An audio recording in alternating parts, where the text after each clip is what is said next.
Après les vieilles pierres, les vieilles carrosseries qui suscitent toujours l'enthousiasme des collectionneurs, aujourd'hui le Tour Auto, le plus beau rassemblement de voitures de course anciennes du pays, a sillonné le Haut-Rhin. Stéphanie Malauran et Bernard Stemmer étaient aux premières loges, regardez. Ils n'ont pas l'habitude d'en voir souvent des voitures de course comme ça. 11 ans après son dernier passage en Alsace, le Tour Auto 2025 est de retour dans le Haut-Rhin. À midi, les bolides sont arrivés à Kinsheim au compte-gouttes pour le plus grand plaisir du public. Florian revient tout juste d'Égypte et n'aurait manqué cette journée pour rien au monde.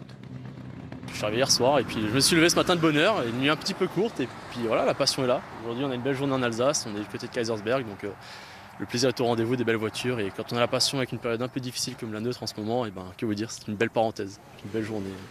Une belle journée pour cette course réservée aux voitures ayant participé au Tour de France automobile original entre 1951 et 1973, avec quelques dérogations pour des modèles plus récents.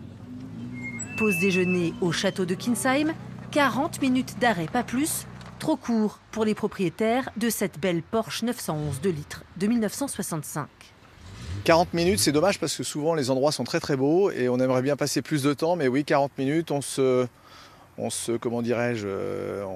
retape un peu et on repart. Sur les 260 voitures venues des 4 coins du monde, la moitié est engagée en classement régularité et l'autre en classement compétition. Pour elle, 2 spéciales au programme, dont l'une de 8 km dans la vallée de Münster. C'est sur route fermée, comme une spéciale de rallye, avec des commissaires, avec des réglementations à respecter. On ne sait jamais qui va gagner. Il y a tellement de types de véhicules. Il y a des voitures, des Bugatti de 1940-50. Il y a une voiture qui a fait les 24 heures du Mans. Donc voilà, on ne peut pas comparer. Je sais pas, les vitesses, on ne peut pas savoir.